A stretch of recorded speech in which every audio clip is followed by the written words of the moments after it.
Hello, I'm Kirsteen and I'm an artist. When I tell people that, they usually say, "Oh, I would love to do art, but..." And then they tell me the reason they quit. I've created this YouTube channel to help with those reasons so people can do more art and feel more happiness. I really am not sure if I can ever make it a commercial venture or if I even need to. My main idea was that I've learned all sorts of useful things about art over the years that have helped me to continue to create pictures, drawings, sculptures, and that doing so has given me happiness. So I want as many people as possible who've quit art to return to art and start creating and feeling that joy, and share my knowledge as well as create some more art myself. This is going to be a tutorial about using Indian ink. This is Indian ink. I'm going to talk more about the materials, but the main point is it doesn't just go from black to grey. You get all these incredible blues, browns, almost oranges in the browns as the ink spreads, and also these interesting shapes here, spread shapes that you get, and I love the randomness of it. I'm just flicking through my sketchbook here to show you a few nice things, and then I'll come back to the next Indian ink thing. I'm going to do tutorials on using all these media that I've used.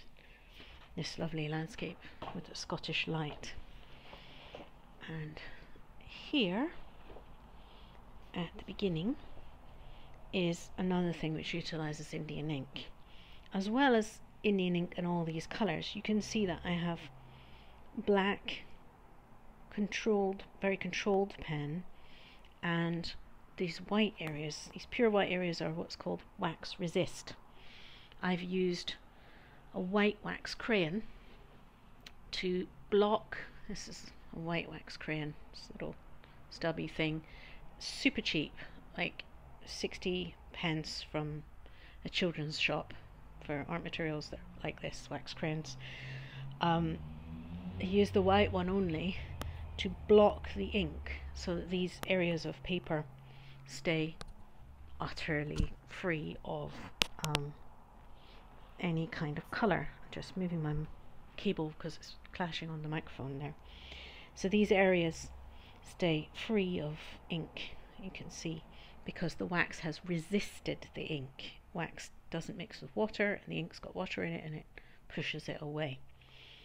So I thought I'd have a go at a different feather picture and go step by step. Now I've got a little sketchbook here just to do a few little materials demonstrations. So that dirty crayon has left some colour on here, but these bits, as you can see, which are cleaner, are not leaving any colour. And then I have, this is my favourite drawing pen. This is a Mitsubishi Uniball Eye, mitsubishipencil.co.uk in Japan. This ink mostly doesn't lift off and bleed when you get wet on top of it, unless you work straight into the wet. It's very permanent, and it's a lovely rollerball at the end. So many art pens in shops, they're almost always a felt end. And a felt end is fine if you only use your drawing pens to draw with each other. So you have paper and drawing pens and that's it. But as soon as you add water, watercolor, ink from an actual jar like this, or anything else into the mix, it goes into the felt tip pen, and the felt tip pen nib gets soaked with whatever it is, dries up, clogs up. Try and work on top of paint, it clogs up, and it's destroyed and stops working, or turns into this shape and makes a complete mess of a line. But these rollerball ends will survive all sorts of abuse. You can put paint on and use them on top of the paint. You can use them in combination with oil pastels and get all sorts of rubbish on here, and they still work and make a beautiful line. And they're also only about £2.50 each, so you can also replace them. They are disposable, and it tracks the ink running out there, and then you throw them away. However, they do an ocean friendly one which is coming out now. You can see it says waterproof and fade proof. So they're making them out of recycled plastic, some of which has been pulled out of the ocean. So if you're worried about the disposable pen, that's the one to get. I'm gradually swapping to the ocean friendly version. So, waffled enough about my favourite pen. Let's get some water and get this surface a little wet. So I have a nice brush here, get this surface a little wet. You can probably just see where the wax is keeping the water away. Now if I have this lovely dip pen as well, dip this into my ink and draw on here. You can see that it won't draw where the wax is lying down, or if I put much more ink on using the brush, you can see it completely resisting the areas where the ink is, and you can see that the line from the Mitsubishi Uniball eye still exists and hasn't been completely removed. It hasn't bled away, faded beyond recognition. It is very slightly spreading and faded, especially if it wasn't quite dry when I did it. The longer you leave it, the more permanent it is. And you can see there's some other colours appearing in this black ink where it's spread thinner. This looks almost blue here. So that's the basics of the media that we're going to use, and I'm going to draw a feather because I like feathers. Now, good drawing has often been said to be the product of good observation.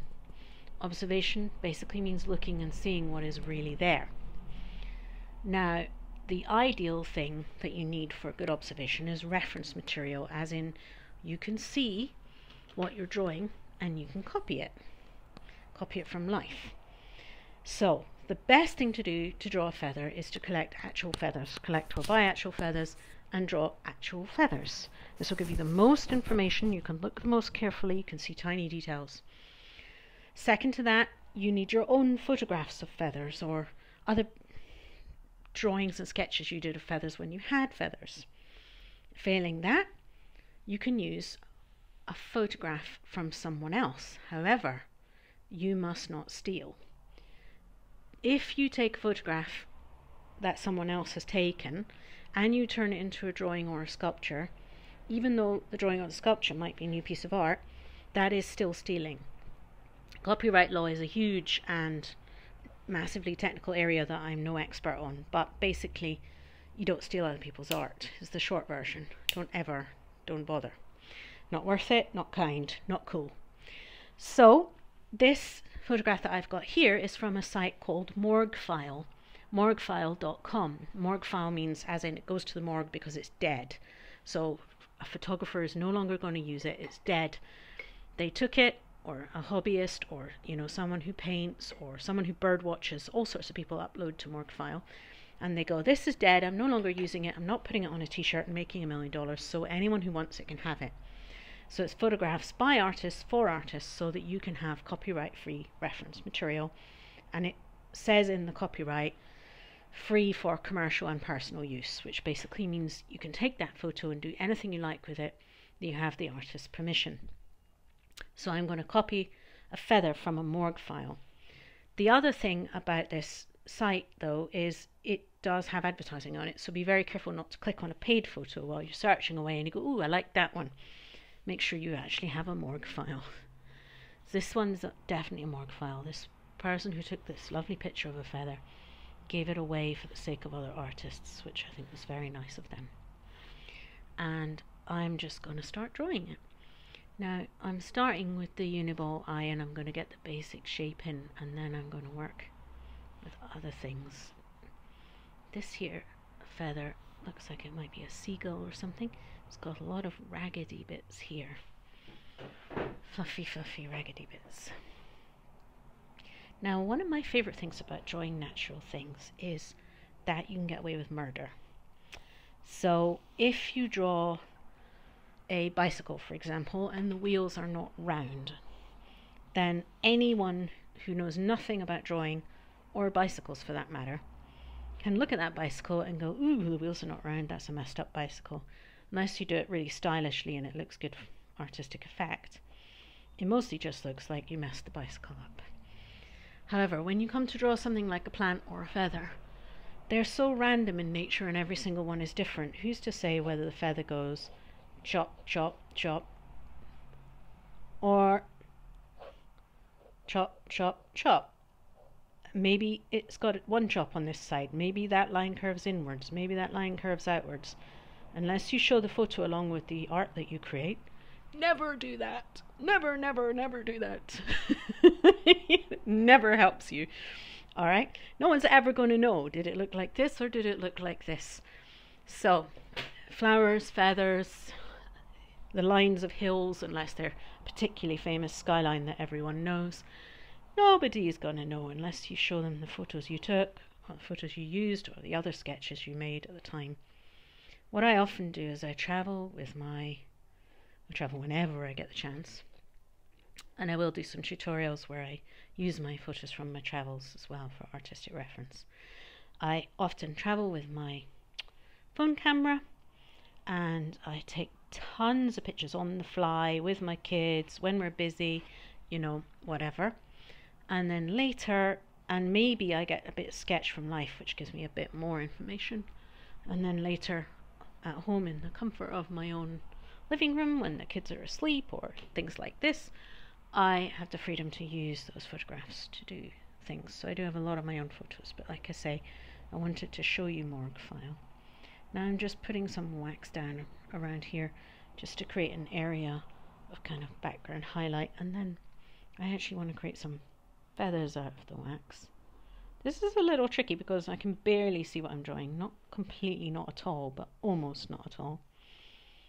And it's slightly helped by the fact that the crayon is dirty, and so it is leaving a faint red line as well as being white and transparent. That's not supposed to be the case. It's not part of the tutorial. You know, it's not a good thing to have dirty crayons. I really need a new crayon. 60p a box, and I have half a crayon that's dirty. There we go. All right, so the ink. I'm going to work into this with my Uniball eye as well afterwards. So I'm just going to make another feather. Let's have a look on Morgue File. I did a search for feathers.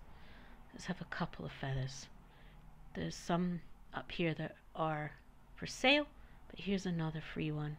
So let's have another feather like this. I'm just going to cross them, because if it's just one drawn feather, I don't think it's going to work well. It's going to feel lonely and odd. Things work well in 3s and 5s. So I have 3 invisible feathers, and I'm going to have 2 drawn feathers. Compositionally, things that often work better random. 3s and 5s are uneven numbers. They have a random feel. It is possible to line 4 little feathers up in a row very neatly and have it work. But if we're not structuring it like that, we're having them randomly, then 3s and 5s, you know, uneven numbers, uneven distances. Again, composition, I'll do a lot of tutorials on. You've probably heard hideous things about the rule of thirds and the golden rule, and don't worry about it, we'll get to them and I'll explain them. They're not nearly as complicated as people pretend. 99% of what I have studied in art and gotten good at is not nearly as complicated as authoritarian people with tons of degrees pretend. Incidentally, I do have a degree in design, and I went to an excellent college and I learned a lot, but there is a lot of authoritarianism in art. Like, you cannot understand it, it's too difficult to understand, it's a subject that man can never understand, you can't learn it, it's just talent. my experience is that's nonsense. I've taught hundreds of children and, you know, plenty of adults to draw and paint and create art. And I used to run a sculpture class. I've taught in schools. I've designed whole curriculums, teaching 300 art lessons a year, and that would be to random children. They weren't chosen for their talent. This wasn't an art school. It was just random children. And every single one of them I managed to get some art successes from. It is possible to learn it. It is not all a matter of talent. There is certainly a factor of having some native ability, but the main thing, as far as I can tell, is interest. You can practice, you can look, you can learn, and you can practice if you're interested. People bother to figure out the tricky bits if they're interested. If you can keep going, then you'll get to the point where you've got enough practice and know-how. It's the keeping going. I have heard it said that it takes 10,000 hours to get good at something. And that sounds fair enough. I don't know. I haven't made a huge study of this, but it made a sort of sense to me. And what I find most people do is they spend 6 hours on doing art, and then they go, I've got no talent, and I'll quit. And if it takes 10,000 hours to get good at something, then you can see how utterly ridiculous that is. You don't know if you've got any talent. You didn't get anywhere near finding out. You did one tiny fraction of the amount of time that you would need to do just to know if you had a talent. Right. A few years ago, I set out to really face the practice involved in learning to draw. Now I'm just messing around. Having used my initial observation, I'm actually just messing around and doing what I feel like. Just so you know, I am still looking a little bit, but mostly I'm just messing around. Fun. Fun is a big, big contributor to good art. Do what makes sense to you. But yeah, a few years ago I set out to really face the amount of practice concerned. And I did a drawing every day for 2 years. And while my son was very little, through thick and thin, through sunstroke, through whatever happened. And at the end of it, I felt like, you know, I had drawn everything. At first I used to be careful, and I used to share only the third drawing that went much better than the others, and you know, or then I used to share them with excuses, and then I got obsessed with how many likes I got, and I drew things that I thought would get lots of likes, or wrote long explanations that I thought would get likes because I was sharing them on social media for a sort of accountability, even though it was my project, and because it inspired people and made them happy. And I eventually came to the point where I just drew and shared, and I didn't care what anyone thought. And I got good at all the subjects that I'd shied away from. I was like, oh, portraiture is a specialist subject, I can't draw people. But with more than 700 drawings in front of me, why not give it a go? Who cares if you can't draw people? And no commercial pressure either. That's something else I like about this project, to produce a YouTube tutorial every week, is that there's no commercial pressure. I don't have to have this conflict between my art and money. I'm just going to share my legacy, if you like. That sounds a bit grand, but a few things I've learned that I've found mostly teaching children have been useful to people. And I like the idea that if someone really wanted to know, you know, people always ask me, oh, how do you do that? It's so beautiful. I like the idea if someone really wanted to know that, there's a library of what I know that they could go and look at and find out. So here I am, just messing around, having fun with feathers. You can see that over time the ink is spreading and creating browns, creating blues. There are no other colours on this picture at present than the black Indian ink, because the black Indian ink is made by mixing a bunch of other ink and is not water fast. Fast mean as in sticks, stays. It spreads with water. These are water fast, fade proof and waterproof, it says. Fast means it stays as proof. So, okay, so is this working as a piece of art? Step back, look. I don't think so. I think it's too concentrated in the middle. And what we need here is a bit more. It needs to branch out a little bit more. So at the moment, I kind of like it. I like the way the colour's going up here. But it's a little bit too plonked one thing in the middle. I want it to spread out here and spread out here. Now, I can't return this fully to white, but I can still work on this pale colour. So let's see what happens if I wax resist on top of that. I'm gonna have pale feathers this way and out this way. Now I've downloaded some video editing software. I'm going to learn to use it. I'm gonna make these tutorials better and better, but I figured it was a good idea just to start. So please forgive me if I need a better stand for my phone. Please forgive me if something I do is off screen at the moment. I figured I'd just get going and improve as I go. So there we go. This feels much more interesting. Let's have a sort of horizontal line, diagonal line through the picture that goes from, oh yeah, that's much more fun. It doesn't just feel like a blob in the middle compositionally anymore. It feels like it goes through from one corner to the other. It's a big X, which is fine. There's no law that says you can't make art that's a big X. So, the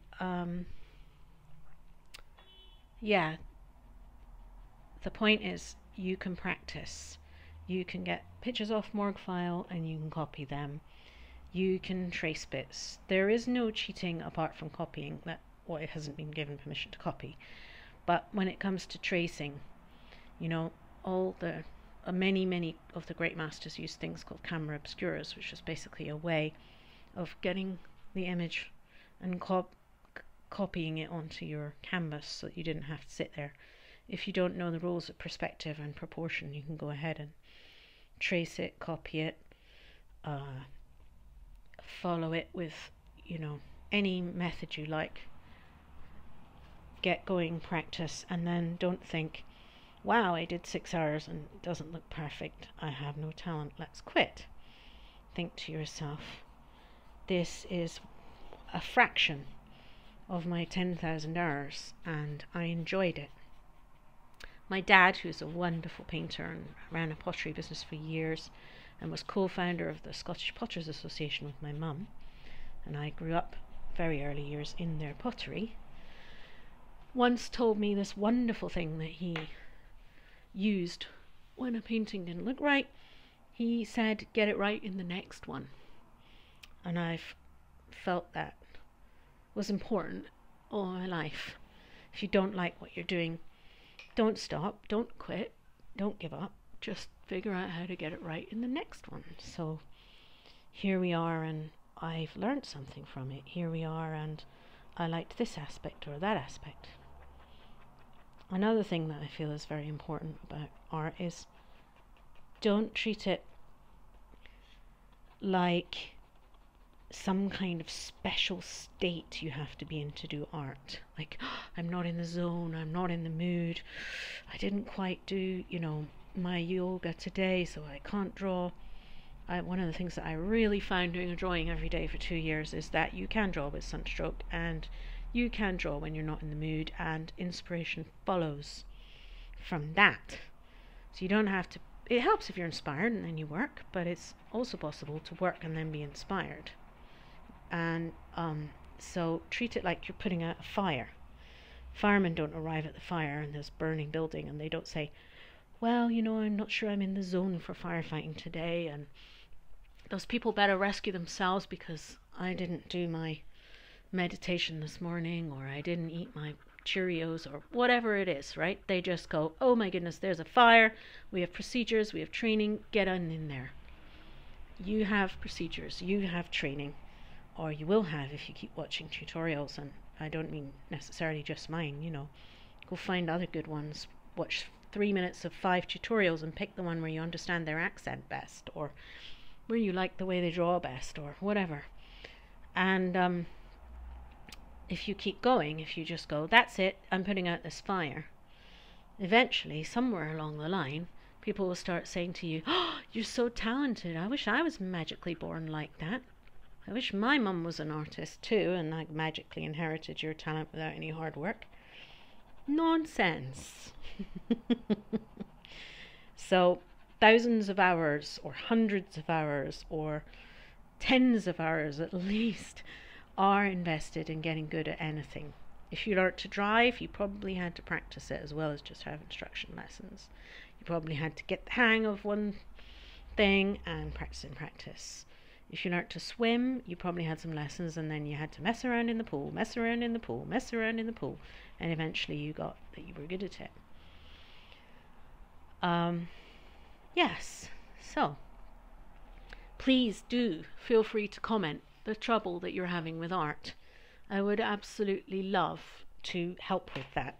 I would absolutely love to do videos that address exactly what you're struggling with. I actually think this thing is rather pretty. It looks like it might make a nice silk scarf. So I'm going to sign it, and then it's finished.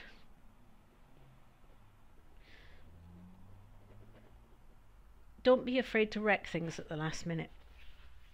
Play, have fun. Tell me about your results. Comment what you want help with. And just to recap the media, we had cheap wax crayons from my son's set, a Mitsubishi Uniball eye, and Indian ink. This one's from Parker. And I had a dip pen, for which I also have this lovely little ceramic stand, so that, isn't that cute? Yeah, this is nothing to do with anything.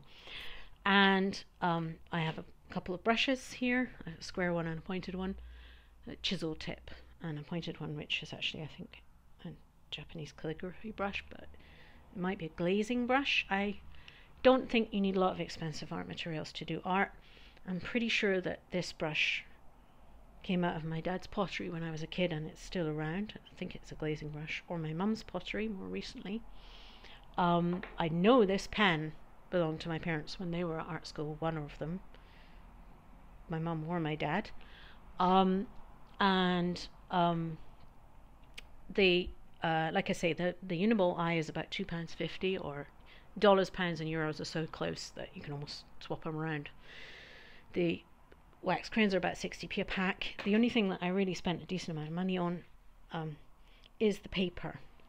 If you're going to use paper super wet like this, you don't want it disintegrating and coming apart and turning into horrible mud, which will make you feel sad because your pitch is destroyed, and the more you work on it, the more destroyed it is.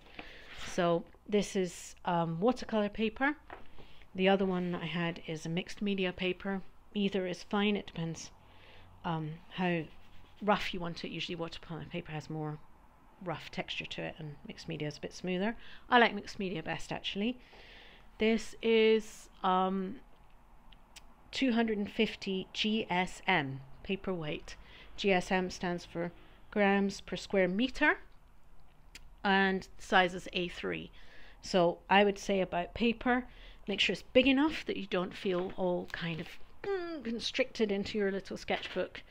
I do have little sketchbooks, but I use them for things like color tests, and notes. So you don't want to be constricted into your little paper, and you definitely don't want it to be disintegrating and falling apart. So the wetter you're going to get it, the thicker it needs to be. The higher this grams per square meter number needs to be. I have 250 grams per square meter. I would say that's about perfect. 300 even better for mixed media, because you're going to get it wet. And then if it is nice and thick and it doesn't disintegrate, as you can see, it's all wavy. All I need to do is put it under a pile of books when it's dry, and it will no longer be wavy, and you can frame it, or you can store it, or you can turn it into a giant Christmas card. Whatever you like. Scan it and put it on a handbag. Scan it and put it on a silk scarf. Turn it into a repeating pattern and make curtains. I'm going to do tutorials on how to do those things as well, because those are fun. So, and websites and services. Oh, and the other thing is I got my reference material, my observation, my looking, seeing what was there, from the site called morguefile.com. That's it. Thank you very much. I hope you enjoyed this. Feel free to subscribe, like, comment, and ask me questions. Thank you. Bye-bye.